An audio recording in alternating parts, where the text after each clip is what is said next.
Today, we're doing a special edition of Show Me the Money on grant funds that a lot of townships currently have, the American Rescue Plan Act funds. As a refresher, these funds were awarded to states and local governments to help address pandemic-related and other allowable expenses. In the years since, there have been a few rule changes and lots of compliance guidance from U.S. Treasury. So I wanted to take some time to give everyone an overview on spending and reporting. So let's travel back to 2022.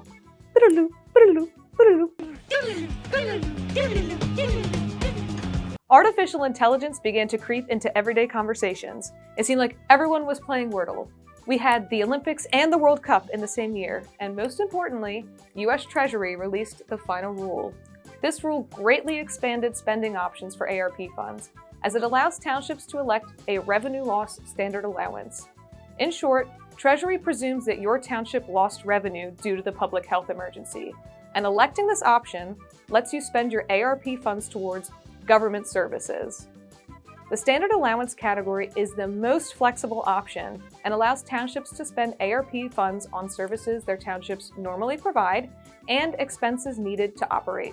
This includes, but is not limited to, roads and bridges, water and sewer infrastructure, parks and recreation, stormwater projects, public buildings, vehicles and equipment, cybersecurity, meeting room upgrades, police and fire protection, emergency management, ambulance services, employee pay and benefits, general administration expenses.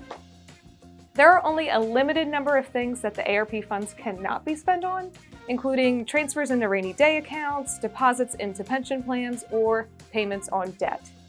Treasury's portal is going to open up on April 1st, and we will be hosting a webinar later today explaining how you can make sure that your township has elected the standard allowance and how to report any of your obligations and expenditures thus far.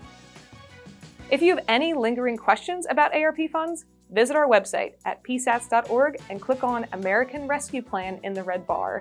Here you can find our fact sheet, links to Treasury resources, and plenty of information about submitting required reports. All ARP funds need to be obligated by December 31st, 2024. Any funds not obligated by the end of this year will need to be returned to Treasury. So, go spend that money!